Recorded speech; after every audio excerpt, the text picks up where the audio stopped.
नमस्कार, मैं राशि। आप देख रहे हैं सी न्यूज़ भारत। वक्त हो चुका है मध्य प्रदेश बुलेटिन का। इस बुलेटिन में बात होगी भोपाल की, जहां पशु प्रेमी युवती पर जानलेवा हमला किया गया, और चर्चा करेंगे खंडवा की, जहां नाविक की समस्याओं को लेकर नगर परिषद कार्यालय में सूची चस्पा की गई। आगे चर्चा करेंगे रतलाम की, जहां 6 अवैध पिस्टल के साथ 4 आरोपियों को किया गया गिरफ्तार। ऐसी तमाम खबरों पर होगी विस्तार से चर्चा। खबर भोपाल से है, जहां पर 4 दिन पहले भोपाल के हाई प्रोफाइल क्षेत्र कहे जाने वाले अरेरा कॉलोनी में पशु प्रेमी युवती पर जानलेवा हमला किया गया था। हमला करने वाला आरोपी खुद को कांग्रेस पार्टी का प्रवक्ता बता रहा था। आज इसी विषय को लेकर भाजपा के प्रवक्ता गुंजन चौकसे ने अपने शब्दों में भेदी बाड़ों से कांग्रेस पार्टी पर निशाना साधा। भाजपा प्रवक्ता गुंजन चौकसे ने कहा कि कांग्रेस पार्टी के मूल चरित्र में ही महिला विरोध है। जिस पार्टी के शीर्ष नेतृत्व दिग्विजय सिंह और कमलनाथ महिलाओं को टंच माल और आइटम बोलते हों, जिस पार्टी का प्रदेश अध्यक्ष जीतू पटवारी एक वरिष्ठ नेत्री में रस ढूंढने की कोशिश करता, उस पार्टी से और क्या उम्मीद की जा सकती है। भोपाल से सी न्यूज़ संवाददाता मनीष वर्मा की रिपोर्ट। खबर खंडवा से, जब वरिष्ठ अधिकारियों के निर्देशन में नाविक की समस्याओं को लेकर नगर परिषद कार्यालय में चस्पा की गई सूची में अज्ञात व्यक्ति द्वारा अनर्गल बातें लिखी गई। नाविक संघ अध्यक्ष भोलाराम केवट ने मीडिया को जानकारी देते हुए वरिष्ठ अधिकारियों से मांग की कि किस प्रकार की हरकत जिसके द्वारा की गई है, सीसीटीवी कैमरे में चेक कर उचित कार्यवाही की जाएगी। इस प्रकार के शब्दों का उपयोग करके किसी नाविक संघ की निंदा की गई है। चस्पा सूची पारदर्शी के लिए की गई थी। उस सूची पर किसी अज्ञात व्यक्ति, अवैध व्यक्ति द्वारा अपशब्द का उपयोग किया गया है। इसकी नाविक संघ निंदा करता है और प्रशासन से मांग करता है कि ऐसे अज्ञात व्यक्ति की जांच कर इस पर कड़ी कानूनी कार्रवाई की जाए। ये शब्द किस व्यक्ति के लिए था? प्रशासनिक अधिकारी के लिए था या नाविक संघ के पदाधिकारियों के लिए था? इसकी निंदा नाविक संघ करता है और प्रशासन से पुनः मांग करता है कि ऐसे व्यक्ति पर कड़ी से कड़ी कार्रवाई की जाए। खंडवा से सीनियर संवाददाता ललित दुबे की रिपोर्ट। खबर रतलाम से है, जहां जिले की जावरा शहर नगर पुलिस ने अवैध हथियारों के खिलाफ एक बड़ी कार्रवाई को अंजाम दिया है। पुलिस ने अवैध रूप से 6 पिस्टल के साथ 4 आरोपियों को गिरफ्तार किया है। जानकारी के मुताबिक नागदा निवासी इदरीस और इलियास को पुलिस ने गिरफ्तार किया है, जिनके पास से 3 पिस्टल और 4 जिंदा कारतूस बरामद किए गए हैं। इस पूरी कार्रवाई में पुलिस ने कुल 6 अवैध पिस्टल और 6 जिंदा कारतूस बरामद किए हैं। चारों आरोपियों को सोमवार को कोर्ट में पेश किया गया, जहां से उन्हें 1 दिन की पुलिस रिमांड पर भेजा गया है। जावरा शहर को अवैध हथियारों पर कार्रवाई के मामले में एक अच्छी सफलता मिली है। 6 पिस्टल, 6 राउंड 4 आरोपी के साथ जो है मिले हैं। चारों आरोपियों को गिरफ्तार किया गया है। 2 आरोपी नागदा के रहने वाले हैं और 2 आरोपी लोकल जावरा के रहने वाले हैं। ये दोनों आरोपी इद्रिस और इलियास जो है मेजर वेपन्स के सप्लायर हैं। ये उज्जैन नागदा से लेकर के वेपन्स आते हैं और इन्होंने आसिफ और सिकंदर जो कि जावरा के रहने वाले हैं, इनको सप्लाई किया वेपन्स। सिकंदर के खिलाफ पूर्व से ही जो है अपराध है, 2014 से अभी तक अपराध है। कई अपराध इसके ऊपर है, चाहे चोरी के हो या पूर्व में आर्म्स एक्ट के हो। पूर्व में इसके ऊपर रिंग नॉट्स में भी जो है सीजर किया गया है। तो इसको लेकर के जो है हम लोग जमानत निरस्तीकरण और जिला बदर की भी कार्रवाई कराएंगे। और पूरी टीम को मेरी तरफ से जो है सफलता के लिए जो है कॉन्ग्रेचुलेशंस किया था। और इनको जो है हम ये अवार्ड भी बेसिकली हम 10,000 रुपये का इनाम भी इनको देंगे। सबसे इम्पोर्टेंट ये बात है कि ये जो है पिस्टल अच्छी क्वालिटी के हैं, सिकलीगर हैं, सिंपल देसी कट्टा नहीं है, लेकिन प्रॉपर क्वालिटी के हैं। और इनका ये कहना था कि अगर सर हम वेपन सप्लाई करते, आरोपियों का ये कहना था कि अगर हम वेपन सप्लाई करते तो सप्लाई करने के दौरान इसको हम यूज कर सकते थे या पर्सनल विवाद में यूज कर सकते थे। ओवरऑल त्यौहार के पहले इस तरह की सीजर से जो है पुलिस का मनोबल बढ़ता है और अपराधियों में भय व्याप्त होता है। आगे भी इस तरीके की कार्रवाई जो है होती रहे। रतलाम से सी न्यूज़ संवाददाता हुसैन खान की रिपोर्ट।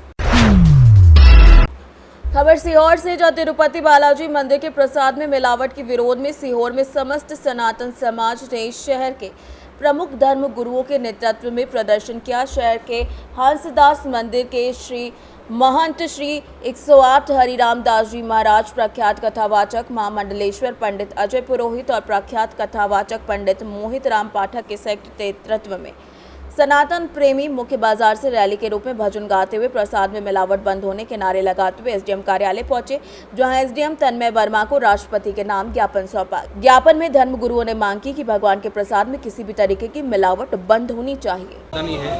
अगर ऐसे पदार्थ बाजार में बिकते हैं तो वो खुलेआम स्पष्ट लिख कर के बेचें, किसी को धोखे में नहीं रखें। अगर आपको घी का, चर्बी का, घास का, मछलियों का, मांस का घी बेचना है तो आप स्पष्ट उसके पैकिंग के ऊपर लिखें कि ये चर्बी का घी है। आपको इसका, और अगर ऐसा नहीं लिखते हैं तो समस्त समाज का सनातन धर्म के साथ अपमान करने जैसा कुकृत्य है। आपको स्पष्ट लिखने में क्या दोष है?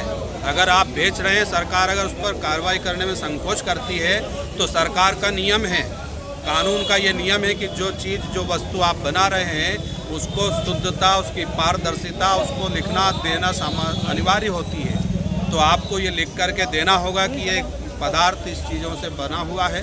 तो इसलिए सरकार से निवेदन है कि जो भी पदार्थ सरकार जिनको सर्टिफिकेट देती है, प्रमाण पत्र देती है, उसकी पारदर्शिता भी अनिवार्य है। ये ऐसा हमारा निवेदन है सरकार से। जय श्री राम।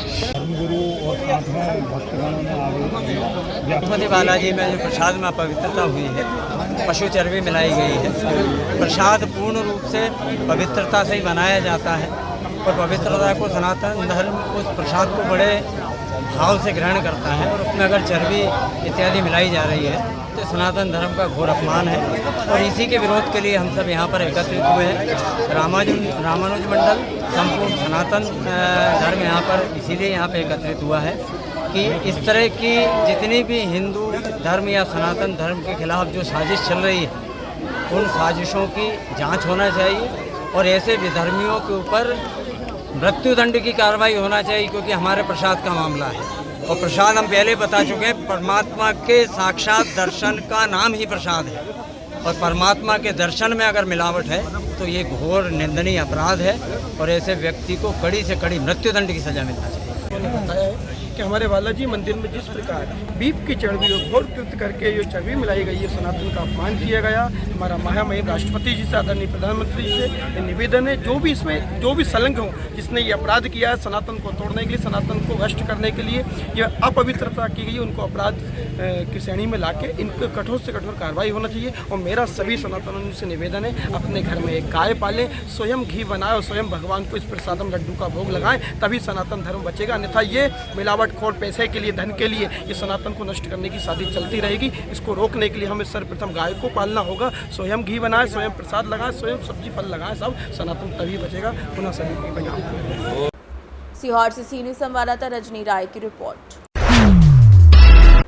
खबर शाजापुर से, जो सुजालपुर नगर के मंडी क्षेत्र में लगातार हो रही चोरियों पर नियंत्रण पाने के लिए पुलिस प्रशासन के द्वारा उचित कार्य करने के लिए कायस्थ समाज के द्वारा सुजालपुर मंडी थाना प्रभारी को ज्ञापन सौंपा गया। समाजजनों ने कहा कि नगर में हो रही निरंतर चोरियों से अब जनता त्रस्त नजर आ रही है। विगत 5 दिनों में कायस्थ समाज के 2 परिवारों में बड़ी चोरी की वारदात को लेकर कायस्थ समाज ने मंडी पुलिस थाने पहुंचकर ज्ञापन सौंपा और थाना प्रभारी के समक्ष मांग की कि जल्दी आरोपियों को पकड़ा जाए, नहीं तो समाजजनों द्वारा उग्र आंदोलन किया जाएगा। इस अवसर पर समाज अध्यक्ष सहित अन्य लोग मौजूद रहे।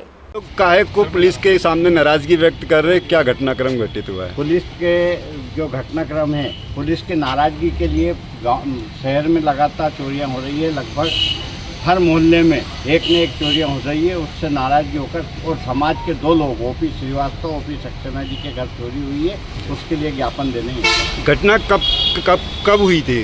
घटना लगभग ओपी सक्सेना जी के लगभग 5-6 दिन पहले हुई थी और ये कल की हुई है और इनमें अभी तक कोई भी कार्रवाई पुलिस द्वारा नहीं की। टीआई साहब आपके समक्ष खड़े हैं, क्या आश्वासन दिया है, कब तक वो आरोपियों को पकड़ लेंगे? कह रहे हैं कि हम ढूंढ रहे हैं बस। ठीक। आक्रोश सड़क पर भी आने लगा है, पुलिस मौन है, कब तक मौन रहेगी? नहीं, पुलिस मौन नहीं है। चोरी की घटनाएं हुई है, ये बात सही है। उसमें भी हम लगातार प्रयास कर रहे हैं, गश्त वगैरह बढ़ाई गई है, पेट्रोलिंग की जा रही है ना। उसमें लोग हम उसमें जांच भी कर रहे हैं, आपराधिक रिकॉर्ड के आधार पे उसकी तहकीकात भी कर रहे हैं। 24 घंटे पूर्व से फरियादी परिवार द्वारा आरोपियों के नाम तक भी दे दिए गए, क्या उनमें से किसी को उठाया है पुलिस ने? नहीं, मेरे सामने ऐसा कोई नाम नहीं आया। ठीक। अभी तक दर्जनें चोरियां हो चुकी है शहर में, क्या पुलिस ऐसे ही मुकदर्शक बनी रहेगी सर? नहीं, ऐसा नहीं। फिर क्या होगा? कार्रवाई क्या क्यों नहीं हो रही? बराबर गश्त की जा रही है। अभी तक एक भी आरोपी को नहीं उठाया है, लिस्टेड नामजद आरोपी को नाम दिया भी किया जा रहा है। सर अभी तक कितने करें, कितनी चोरियां हुई थी जिसमें किसी एक आरोपी को उठाया हो? नहीं, अभी बहुत सारी हमने चोरियां भी वो की है, बरामद की है। कब तक हो जाएगा सर ये? बिल्कुल हम लगे हैं उसमें, हमारा पूरा प्रयास रहेगा, है ना। मतलब साइबर आज सेफ्टी समाज के लोगों ने आपको अल्टीमेट दिया है आज हाँ जी, मुझे ज्ञापन दिया है। तो कब तक के हो जाएगा क्लियर? हाँ, हमारा मतलब पूरा प्रयास रहेगा, हम जल्दी इसमें सफलता पाएँ। शाहजहाँपुर से सीनियर संवाददाता रमेश राजपूत की रिपोर्ट। फिलहाल के लिए इस बुलेटिन में बस इतना ही। देश दुनिया की बाकी खबरों के लिए आप देखते रहिए सी न्यूज़ भारत।